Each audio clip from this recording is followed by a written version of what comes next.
बिस्मिल्लाहिर्रहमानिर्रहीम। आज चौथा दर्स है और इसका मौजू है रहमत खुदा, अमल का बदल या अमल का नतीजा। रहबर मुअज़्ज़म आयतुल्लाह उज़्मा सैयद अली ख़ामनाई ने सूरह आल इमरान की आयत नंबर 132 से 134 का इंतखाब किया, जिसके अंदर चंद मफ़ाहीम को बयान किया और उसकी वज़ाहत की, जिसमें परवरदिगार आलम इरशाद फरमा रहा है कि वअतियुल्लाह व रसूला लअल्लकुम तुरहमून, तुम खुदा और उसके रसूल की इताअत करो ताकि तुम पर रहम किया जाए। तो यहाँ पर आज हमारा बुनियादी मफ़हूम रहमत खुदा है।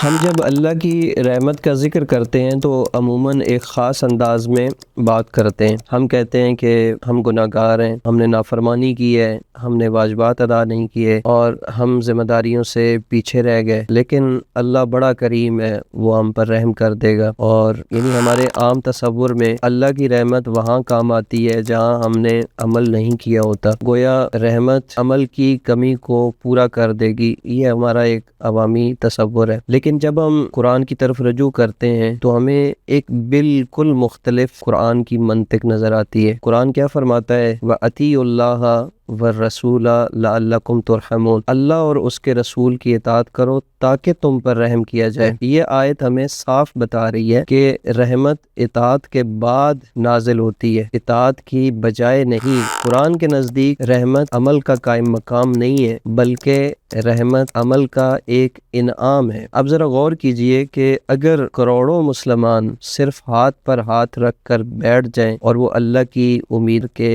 इंतज़ार में रहें, और दूसरी तरफ जालिम उनकी इज़्ज़त, उनके दीन और उनकी सरज़मीनों को पामाल करते रहें, और ये लोग सिर्फ ये कह दें कि अल्लाह रहम करेगा, खुदाया तू खुद ही रहम फरमा, और सुबह शाम मुसल्ले पर बैठकर अल्लाह की रहमत की दुआएं मांगते रहें, तो ये तरीका और ये रास्ता कुरान का रास्ता नहीं है। कुरान तो कहता है कि इताअत करो। इताअत खुदा का मतलब क्या है? इताअत का मतलब सिर्फ दुआ करना नहीं है, सिर्फ नमाज पढ़ना नहीं है, और सिर्फ उम्मीद बांध लेना नहीं है। इताअत का मतलब है कि जो फ़र्ज़ अल्लाह ने हम पर आयद किया है उसे अंजाम देना, हराम हुदूद से पीछे हटना, हक़ के दिफा में खड़ा होना, जुल्म और जालिम के सामने खामोश न रहना, दीन और मुआशरे की ज़िम्मेदारी को कबूल करना, यानी अल्लाह की हुज्जतों और ज़िम्मेदारियों को अपने कंधों और शानों पर उठाना, यही इताअत है। और हमने एक बड़ी गलती ये की है कि हमने रहमत को अमल का कायम मकाम समझ लिया है, जबकि कुरान में रहमत अमल का नतीजा है। हम कहते हैं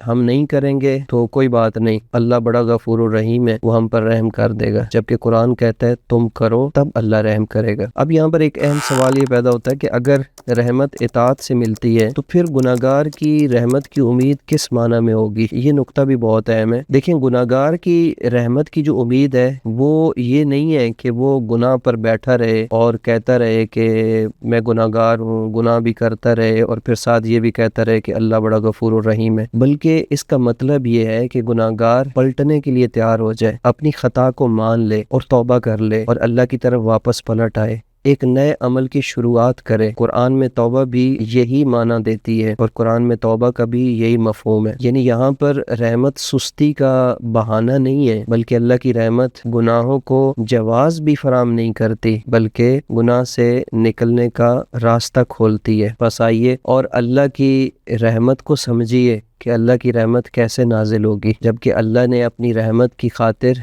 न काहिली की हिमायत की है, न जिम्मेदारी से फरार को कबूल किया है, और उनके लिए रहमत को करार ही नहीं दिया, बल्कि रहमत को उनके लिए करार दिया है कि जो उठते हैं, चलते हैं, गिरते हैं तो फिर पलट आते हैं, और अमल के बगैर रहमत का इंतज़ार कुरान की तालीम नहीं है, और अमल के साथ रहमत की उम्मीद, यही कुरान का पैगाम है। और इसी को इंशाअल्लाह हम लोग समझ कर अपनी ज़िंदगी में अमल करेंगे तो फिर हम खुदा की रहमत के मुस्तहिक ठहरेंगे। वस्सलामु अलैकुम व रहमतुल्लाहि व बरकातुहू।